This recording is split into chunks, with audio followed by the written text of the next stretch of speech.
Good morning, welcome to NSN news. నేను మీ బాలు సిరినేని. బైంసాలో అవినీతి అధికారి ఏసీబీకి చిక్కారు. ఓ ఇంటి నిర్మాణం కోసం అనుమతులు ఇచ్చేందుకు లంచం తీసుకుంటూ అడ్డంగా దొరికిపోయాడు. బైంసా మున్సిపల్ పట్టణ పరిధిలోని పురాణం బజార్కు చెందిన రాధేశం అనే వ్యక్తి ఇంటి నిర్మాణానికి అనుమతులు ఇచ్చేందుకు వెంకటేశ్వర్లు లంచం డిమాండ్ చేశారు. దీంతో రాధేశం ఏసీబీ అధికారులకు సమాచారం అందించాడు. బాధితుడి నుంచి డబ్బులు తీసుకుంటుండగా municipal commissioner Venkateswarlu, bill collector విద్యాసాగర్ను ఏసీబీ అధికారులు రెడ్ హ్యాండెడ్గా పట్టుకున్నారు. ఎవరైనా అధికారులు లంచాలు తీసుకుంటే కఠిన చర్యలు తప్పవని ఏసీబీ అధికారులు హెచ్చరించారు.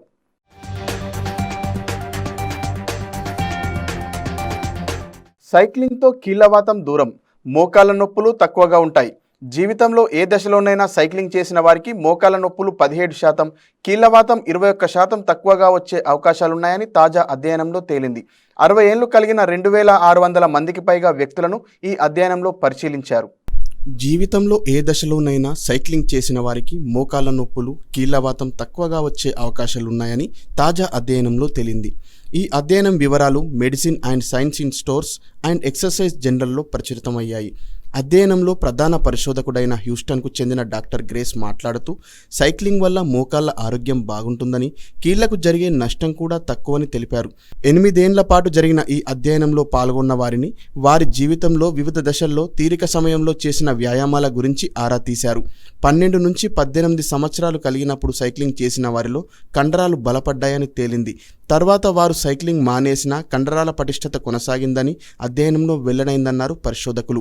మోకాళ్ళ చుట్టూ ఉండే కండరాలు సైక్లింగ్ వల్ల దృఢంగా మారతాయని, కీళ్ల జాయింట్ల కదలికలు కూడా మెరుగవుతాయని పరిశోధకులు వివరించారు. సైక్లింగ్ వల్ల శరీర బరువు అదుపులో ఉంచుకోవచ్చని, అదనపు బరువు వల్ల కీళ్లపై ఒత్తిడి పెరుగుతుందన్నదని తెలిపారు.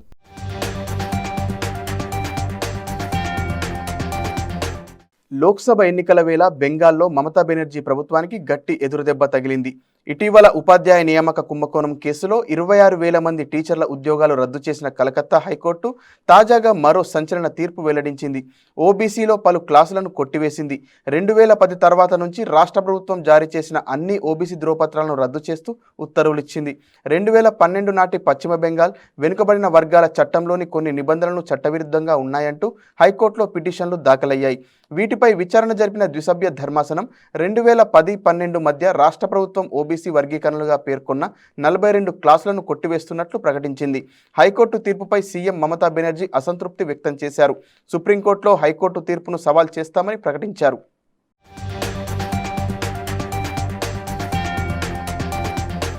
లిక్కర్ తరలిస్తున్న ట్రక్కు టైరు పేలి బోల్తాపడిన ఘటన బోయిన్పల్లిలో చోటు చేసుకుంది.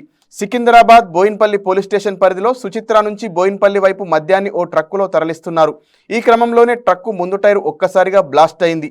దీంతో ట్రక్కు బోల్తాపడి మందు బాటిళ్లు రోడ్డుపై పడిపోయాయి. ఈ ప్రమాదంలో డ్రైవర్కు స్వల్ప గాయాలయ్యాయి. కింద పడిన బాటిళ్లను స్థానికులు మడతబెట్టినట్లుగా తెలుస్తోంది.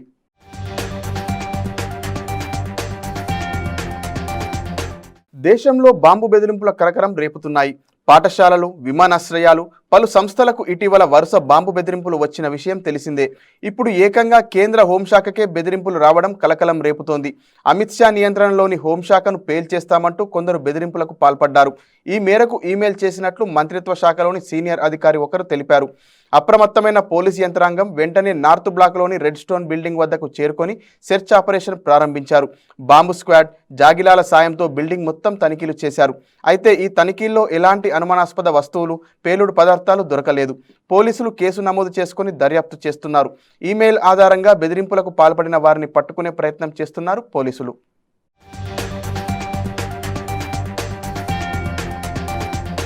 కాంగ్రెస్ అగ్రనేత సోనియా గాంధీ జూన్ 2న తెలంగాణకు రానున్నారు. యూపీఏ హయాంలో తెలంగాణ రాష్ట్రాన్ని కాంగ్రెస్ ప్రభుత్వం ఏర్పాటు చేసింది. అనంతరం జరిగిన ఎన్నికల్లో రాష్ట్రంలో కాంగ్రెస్ పరాజయం పాలైంది. దాదాపు 10 ఏళ్ల తర్వాత రాష్ట్రంలో కాంగ్రెస్ ప్రభుత్వాన్ని ఏర్పాటు చేసింది.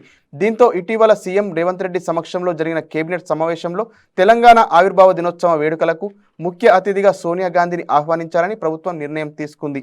ఆవిర్భావ దినోత్సవం రోజున సోనియా చేతుల మీదుగా తెలంగాణ గీతాన్ని ఆవిష్కరించనున్నారు.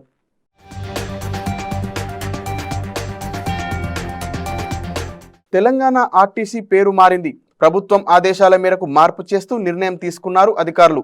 ఇప్పటి వరకు టీఎస్ఆర్టీసీగా కొనసాగగా ప్రస్తుతం టీజీఎస్ఆర్టీసీగా మార్చారు.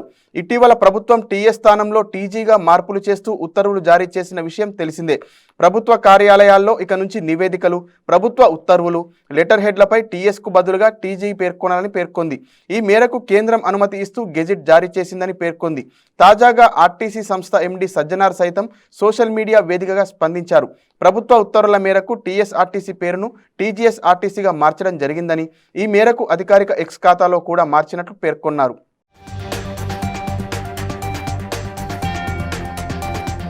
స్థానిక సంస్థల్లో 42% రిజర్వేషన్లు అమలు చేయకుండా ఎన్నికలకు వెళ్తే సెక్రటేరియట్ను ముట్టడిస్తామని బీసీ జనసభ రాష్ట్ర అధ్యక్షుడు రాజారాం యాదవ్ ప్రభుత్వాన్ని హెచ్చరించారు. బీసీ డిక్లరేషన్కు కాంగ్రెస్ కట్టుబడి ఉండాలని బీసీ జనసభ ఆధ్వర్యంలో ట్యాంక్ బండ్ అంబేద్కర్ విగ్రహం దగ్గర ధర్నా నిర్వహించారు. అడ్డుకోబోయిన పోలీసులతో ఆందోళనకారులు వాగ్వాదానికి దిగారు. దీనితో అక్కడ ఉద్రిక్త పరిస్థితులు నెలకొన్నాయి. ఈ సందర్భంగా రాజారాం యాదవ్ మాట్లాడుతూ అసెంబ్లీ ఎన్నికల సందర్భంగా కామారెడ్డి విజయబేరి సభల్లో ప్రకటించిన బీసీ డిక్లరేషన్కు కాంగ్రెస్ కట్టుబడి ఉండాలన్నారు. రిజర్వేషన్లు ఇవ్వకుండా స్థానిక సంస్థల ఎన్నికలకు వెళ్తే జూన్ 8న ఇందిరా పార్కు దగ్గర వేలాది మందితో మహాధర్నా చేస్తామని, అప్పుడు కూడా మొండిగా వెళ్తే జూన్ 15న సెక్రటేరియట్ను ముట్టడి చేయనున్నట్లు రాజారాం ప్రకటించారు.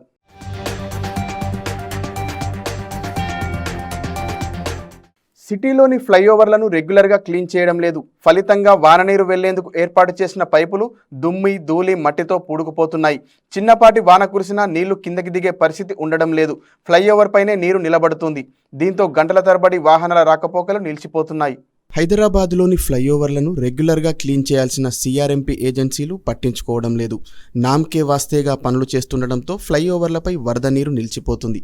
ఎల్బీ నగర్, కాప్రా, ఉప్పల్, హిమాయత్ నగర్, సరూర్ నగర్, చార్మినార్, మలక్పేట, సంతోష్ నగర్, చాంద్రాయనగుట్టలోని రహదారులను బిఎస్సిసిఎల్ ఇన్ఫ్రా ఏజెన్సీ, చార్మినార్, ఫలక్నామా, రాజేంద్రనగర్ రహదారులను ఎం వెంకటరావు ఇన్ఫ్రాకు అప్పగించారు.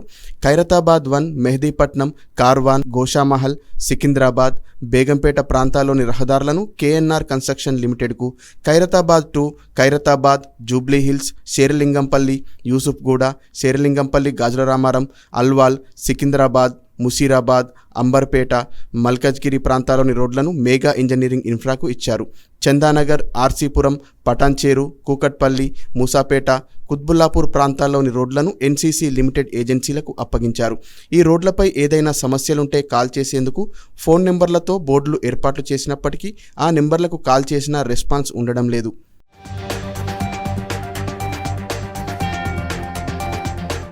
ఎస్ఆర్డీపీ ఫస్ట్ ఫేజ్లో భాగంగా 5,937 కోట్లతో మొత్తం 42 పనులు చేపట్టగా 8 పనులు ఇంకా కొనసాగుతున్నాయి. మొదటి విడత ఎస్ఆర్డీపీ పనులు చివరి దశకు చేరుకున్నాయి. ఇన్ని కోట్లు ఖర్చు పెట్టి ఫ్లైఓవర్లు నిర్మిస్తున్నా చిన్న సమస్యతో ఇబ్బందులు ఎదురవుతున్నాయి. ట్రాఫిక్ సమస్యకు చెక్ పెట్టేందుకు నిర్మిస్తున్న ఫ్లైఓవర్లు వర్షాల సమయంలో వాహనాలు వెళ్లేందుకు వీలు లేకుండా పోతున్నాయి. ఈ విషయంపై ఉన్నతాధికారులు దృష్టి పెట్టి చర్యలు తీసుకోవాలని వాహనదారులు కోరుతున్నారు. లేకపోతే వానాకాలంలో మరిన్ని ఇబ్బందులు ఎదురయ్యే అవకాశం ఉంది. మెయింటెనెన్స్ లేకపోవడంతోనే ఫ్లైఓవర్పై నీళ్లు నిలుస్తున్నాయని, ఇకపై రెగ్యులర్గా క్లీన్ చేయిస్తామని ఓ ఉన్నతాధికారి తెలిపారు. మెయింటెనెన్స్ లోపంతోనే ఈ సమస్య ఏర్పడుతుందని అధికారులు భావిస్తున్నారు. రెగ్యులర్గా క్లీన్ చేస్తే పైపులు బ్లాక్ అవ్వవని చెబుతున్నారు. ఇటీవల కురిసిన వర్షానికి దుర్గం చెరువు కేబుల్ బ్రిడ్జిపై మోకాలు లోతున నీరు చేరింది. ఆ సమయంలో వాహనాల రాకపోకలు ఇబ్బందిగా మారాయి. పంజాగుట్ట ఫ్లైఓవర్ పైన ఇదే పరిస్థితి నెలకొంది. కొత్తగా నిర్మించిన విఎస్టీ ఫ్లైఓవర్ పై కూడా వాననీరు నిలిచింది. తెలుగుతల్లి ఫ్లైఓవర్, మాసప్ ట్యాంక్ ఫ్లైఓవర్ల పైకి ఎక్కే చోట, దిగే చోట భారీగా వరద నీరు నిలుస్తుంది. వర్షం ఆగినా వరద నీరు కిందికి వెళ్లడం లేదు. దీంతో జనాలు ఇబ్బందులు పడుతున్నారు.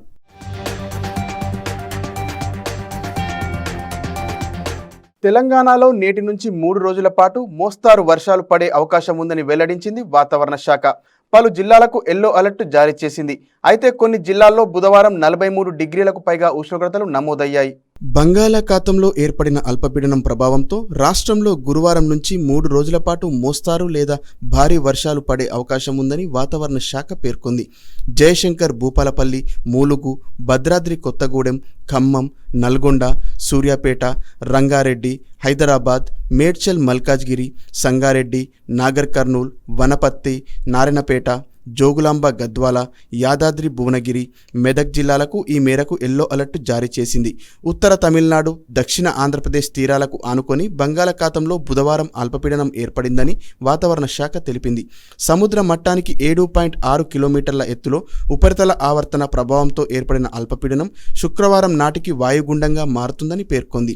శనివారం సాయంత్రం నాటికి తీవ్ర వాయుగుండంగా మారి బెంగాల్, బంగ్లాదేశ్ వైపు కదులుతుందని వెల్లడించింది. ఇటు నైరుతి రుతుపవనాలు కూడా చురుగ్గా కదులుతున్నాయని, అనుకూల వాతావరణం ఉండడంతో అరేబియా సముద్రం, బంగాళాఖాతంలోని మరిన్ని ప్రాంతాలకు రుతుపవనాలు విస్తరించాయని తెలిపింది.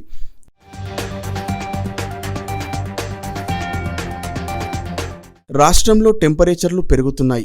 బుధవారం పలు జిల్లాల్లో 43 డిగ్రీలకు పైగా ఉష్ణోగ్రతలు నమోదయ్యాయి. ఉత్తర తెలంగాణ జిల్లాల్లో టెంపరేచర్లు పెరుగుతుండగా దక్షిణ తెలంగాణలో మాత్రం తక్కువగా నమోదవుతున్నాయి.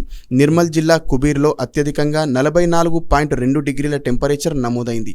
కామారెడ్డి జిల్లా బాన్సువాడలో 43.6, ఆదిలాబాద్ జిల్లా అర్లిలో 43.5, పెద్దపల్లి జిల్లా కమాన్పూర్లో 43.5, జగిత్యాల జిల్లా ధర్మపురిలో 43.4, మంచిర్యాల జిల్లా కొండాపూర్లో 43.3, కరీంనగర్ జిల్లా వీనవంకలో 42.6, కుమ్రంభీం ఆసిఫాబాద్ జిల్లా తిర్యానిలో 42.2, భద్రాద్రి కొత్తగూడెం జిల్లా అశ్వాపురంలో 42.2 డిగ్రీల చొప్పున ఉష్ణోగ్రతలు నమోదయ్యాయి.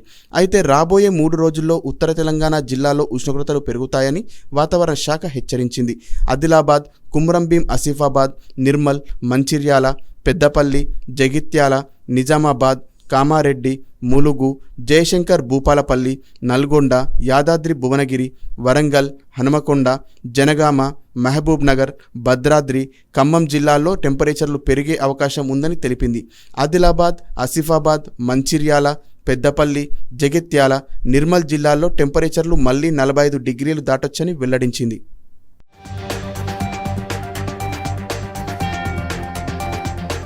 హైదరాబాద్లో ఫుడ్ సేఫ్టీ అధికారుల దాడులు కొనసాగుతున్నాయి.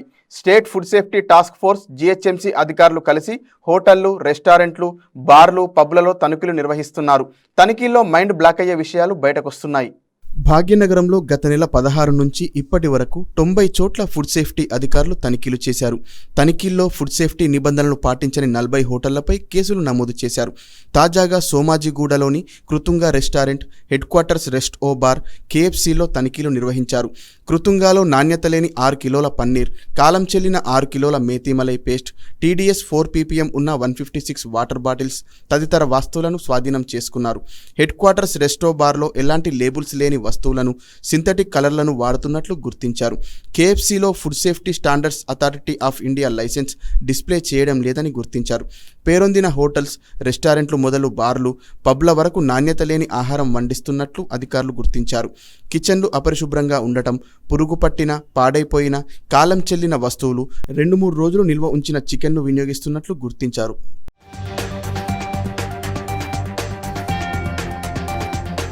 నగరంలోని చాలా హోటళ్లలో నాణ్యత లేని ఆహారమే వడ్డిస్తున్నారు. ఇటీవల మకావు కిచెన్ అండ్ బార్లో అధికారులు తనిఖీలు నిర్వహించగా ఫుడ్పై ఫంగస్, బొద్దింకలు ఉన్నట్లు గుర్తించారు. 4,970 విలువైన స్నేహ చికెన్, బుల్డాగ్ సాస్, మౌలాస్ ఆరెంజ్ మార్మలాడ్, టిపోరిస్ ఫిష్ సాస్, మయోనైస్తో పాటు ఫంగస్ సోకిన జీడిపప్పు స్వాధీనం చేసుకున్నారు. అలాగే హిమాయత్ నగర్లోని clove vegetarian fine dine the platinum హోటల్స్లో చీజ్, కట్టా సిరప్, ఏటీసీ మసాలాలు, శాండ్విచ్ బ్రెడ్లు, బ్రౌన్ షుగర్ తదితర వస్తువులు గడువు ముగిసినట్లు గుర్తించారు. ఐస్ క్రీం నిల్వ యూనిట్లో బొద్దింకలను గమనించారు.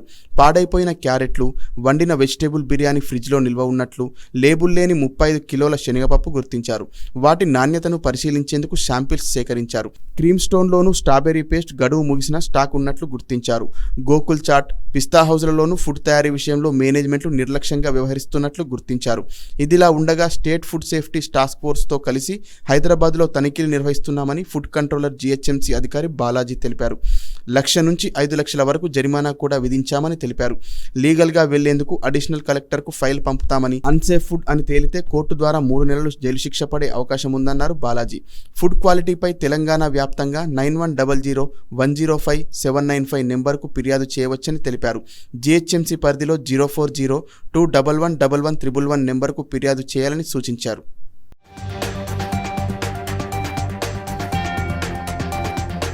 బాలీవుడ్ సూపర్ స్టార్ షారుఖ్ ఖాన్ అస్వస్థతకు గురయ్యారు. అనారోగ్యం కారణంగా ప్రస్తుతం ఆయన ఆసుపత్రిలో చికిత్స పొందుతున్నాడు. ఐపీఎల్లో భాగంగా మే 21న జరిగిన కోల్కతా వర్సెస్ హైదరాబాద్ మ్యాచ్కు హాజరై ఉత్సాహంగా కనిపించాడు షారుఖ్.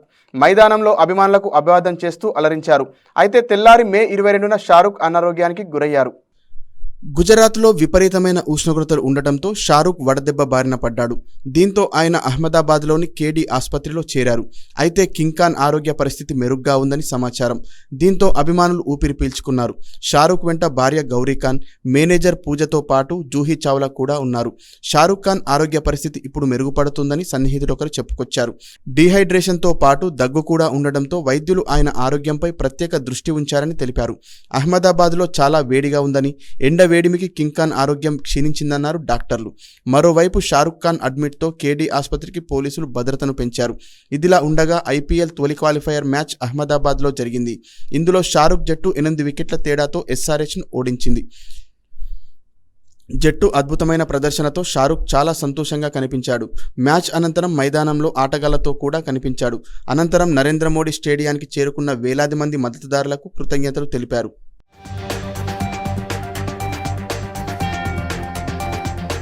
సిసిఎస్ ఏసీపీ ఉమామహేశ్వరరావు ఆదాయానికి మించిన ఆస్తుల కేసులో అవినీతి అధికారుల చిట్టా బయటపడుతుంది.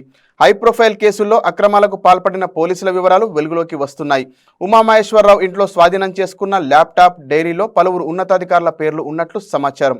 ఏసీపీ ఉమామహేశ్వరరావుతో అంటకాగిన అవినీతి అధికారుల బండారం ఒక్కొక్కటిగా బయటపడుతోంది. బినామీల పేర్లతో ఉమామహేశ్వరరావు భారీగా ఆస్తులు కూడబెట్టుకున్నట్లు తెలుస్తోంది. బంజారాహిల్స్లోని ఏసీబీ హెడ్ క్వార్టర్స్లో ఉమామహేశ్వరరావును విచారించారు. తరువాత నాంపల్లిలోని ఏసీబీ స్పెషల్ కోర్టులో హాజరుపరిచారు. జడ్జి జూన్ 5 వరకు జ్యుడిషియల్ రిమాండ్ విధించడంతో చెంచల్గూడ జైలుకు తరలించారు. ఉమామహేశ్వరరావును మంగళవారం ఏసీబీ అధికారులు అరెస్టు చేసిన విషయం తెలిసిందే. 22 ప్రాంతాల్లో సోదాలు నిర్వహించగా దాదాపు 40 కోట్ల విలువ చేసే 17 స్థిర, చర ఆస్తులు డాక్యుమెంట్లను స్వాధీనం చేసుకున్నారు. ఉమామహేశ్వరరావు విచారణలో ఏసీబీ అధికారులు కీలక వివరాలు రాబట్టారు. ఎస్ఐగా విధుల్లో చేరిన తర్వాత భారీగా అక్రమాస్తులు కూడబెట్టినట్లు ఆధారాలు సేకరించారు. ఈ వ్యవహారంలో కొంతమంది పోలీస్ అధికారుల పాత్ర ఉన్నట్లు గుర్తించారు. ఉమామహేశ్వరరావు ఇంట్లో స్వాధీనం చేసుకున్న ల్యాప్టాప్, డైరీ కీలకంగా మారింది. ఏ కేసులో ఎవరి నుంచి ఎంత తీసుకున్నది, ఎవరికి ఎంత ఇచ్చిందన్న విషయాలు ల్యాప్టాప్, డైరీలో ఉన్నట్లు సమాచారం. కేసుల వివరాలు, వాటికి సంబంధించిన ఆర్థిక లావాదేవీలను ఉమామహేశ్వరరావు ఎప్పటికప్పుడు రాసిపెట్టుకునేవాడని తెలిసింది. పలువురు కింది ఉన్నత స్థాయి అధికారులకు కూడా ఈయన ద్వారా ముడుపులు అందినట్లు తెలుస్తుంది. ఓ టీమ్గా ఏర్పడి డబ్బులు తీసుకొని కేసులను పక్కదారి పట్టించిన దాఖలాలు కూడా ఉన్నట్లు సమాచారం.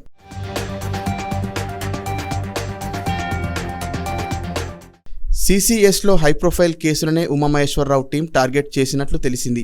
ఇందులో చాలా కేసుల్లో సెటిల్మెంట్ చేసేందుకే ఉమామహేశ్వరరావు ప్రయత్నించినట్లు ఫిర్యాదులు ఉన్నాయి. ఈ మేరకు కోట్ల రూపాయలు చేతులు మారినట్లు ఏసీబీ అధికారులు అనుమానిస్తున్నారు. కొంతమంది పోలీస్ అధికారులు ఉమామహేశ్వరరావు అవినీతికి సహకరించినట్లు ఏసీబీ అధికారులు ఆధారాలు సేకరించినట్లు తెలిసింది.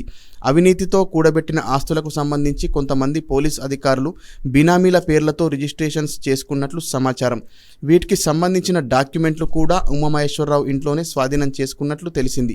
విచారణ సమయంలో ఉమామహేశ్వరరావు ఇచ్చిన సమాచారం ఆధారంగా సంబంధిత అధికారులను విచారించే అవకాశాలున్నాయి. మరిన్ని వార్తలతో మళ్ళీ కలుద్దాం. నమస్కారం.